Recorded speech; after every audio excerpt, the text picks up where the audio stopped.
So the past few mornings we have been talking about lies that sort of entrench themselves in our hearts and become a filter when we look at the Word of God, when we look at the things of God, when we look at the work of God, when we look at the church of God, when we look at the people of God, when we look at the history of God in doing things in our world, in Christianity, in Judah, in Israel, Judaism.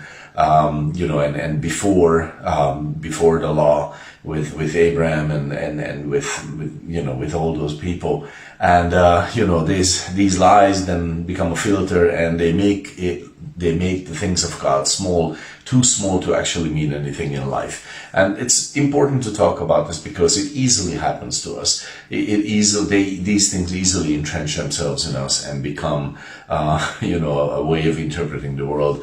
God forbid, or if they have, then it's time to just get rid of them. And then we have spoken about the nasty outcome, the nasty results in our lives, boredom with walking with God, or other things that will hurt us.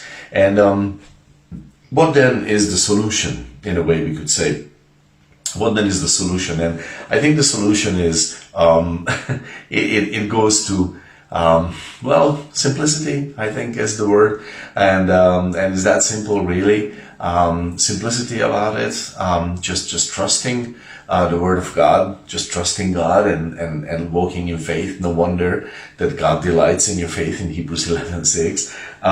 We read this portion, we read this verse. It's such a great little verse. It's just part of a verse. It's in Mark 12:37, and it says at the end of the verse, "And the common people heard him gladly." And I think, that's like such a great statement. We don't necessarily, I haven't heard a message about that ever, I think, but there's such a great message therein. It's an amazing statement. "And the common people heard him gladly." This is, it's making a strong statement. These were not people encumbered with politics. They were not part of the political process in any way. They were not, welcomed by anyone. In those days, you couldn't get involved with the political process as easily as today. So they were not encumbered with the political process. They were not encumbered with riches. They were common people. They had no way of getting rich. They were not encumbered with philosophy or too much education. Too much unnecessary education, I would say. So we could probably give a long list, and there was a long list of things that just did not encumber them. As they heard Jesus, they just listened to him, and they were like, this is amazing. This is the Word of God, but it relates to me. This is God speaking, but it connects with me. This is God here, and he is tangible to me. And then they loved it. And then of course, they just didn't care. They just listened. And of course, then the Pharisees said, this multitude is accursed because they don't know the law. Actually, the Jews generally were pretty well trained with the law. There was not an issue with that. But the Pharisees and the leaders of the people, the religious high class, they hated the idea that this man came from God and actually spoke to the people in a way that they understood, because they tried to maintain their power by, trying to look greater and more important and all that. And this guy just wasn't playing their game.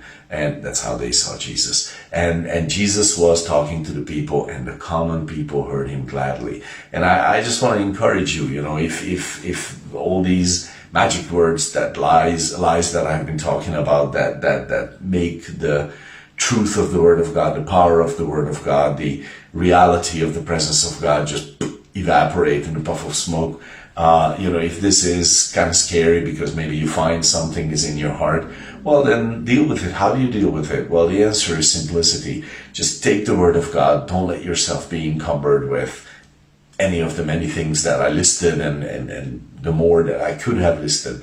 Just take the word of God and make it an authority in your life and say, okay, this is more important to me than my thoughts. And I'm just going to trust more than myself about this. And Lord, you just do this work in me. You just speak to me. You have full authority. You're not a small God. You're an awesome God. Please, I need you this way.